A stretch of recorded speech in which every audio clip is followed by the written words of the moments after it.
Snow fell. Inside, it was warm. Two children, Billy and Sally, decorated the tree. "Isn't it beautiful?" Sally asked, her eyes sparkling. Billy nodded, hanging a candy cane on a branch.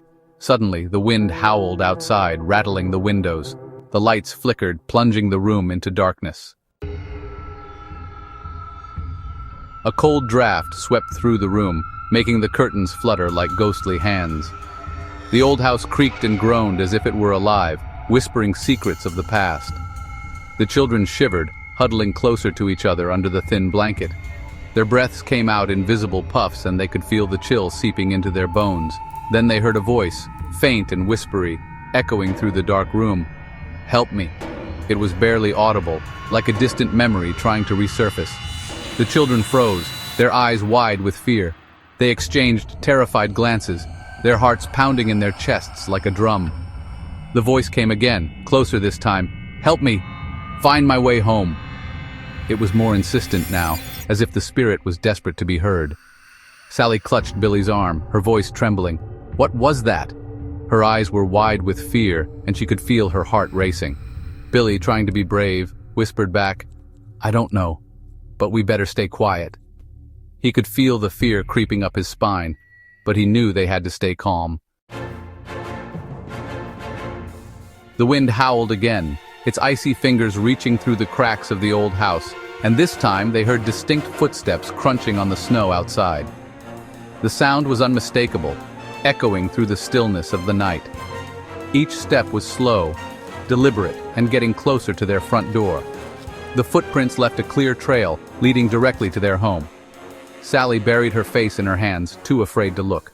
Her mind raced with fear, imagining who or what could be out there in the cold. Billy, his heart pounding in his chest, slowly crept towards the window. He moved cautiously, each step feeling like an eternity. Peeking through the curtains, he saw a figure standing on their porch. The figure was motionless, as if waiting for something. It was tall and shadowy, its edges blurring in the falling snow. The figure seemed almost otherworldly, a ghostly presence in the storm. The figure raised its hand and knocked gently on the door. The sound echoed through the silent night, a soft yet persistent plea for entry. Terrified, Billy and Sally huddled together, not daring to breathe. The cold air filled the room and their hearts pounded in unison, each beat a reminder of their fear. The doorknob rattled and the door slowly creaked open. The sound was almost deafening in the stillness, a harbinger of the unknown. There, bathed in the soft glow of the Christmas tree lights, stood their grandfather covered in snow.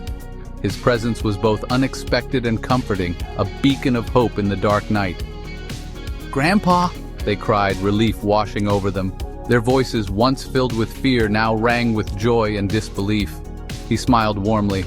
"Merry Christmas! Got lost in the snowstorm. Glad you two were still awake." His words were a soothing balm, melting away the children's anxiety. The children rushed into his arms, their fear replaced with joy and relief. They clung to him, feeling the warmth of his embrace and the safety it promised. It was a Christmas miracle. The family, once separated by fear and uncertainty, was now united in love and joy, a testament to the magic of the season.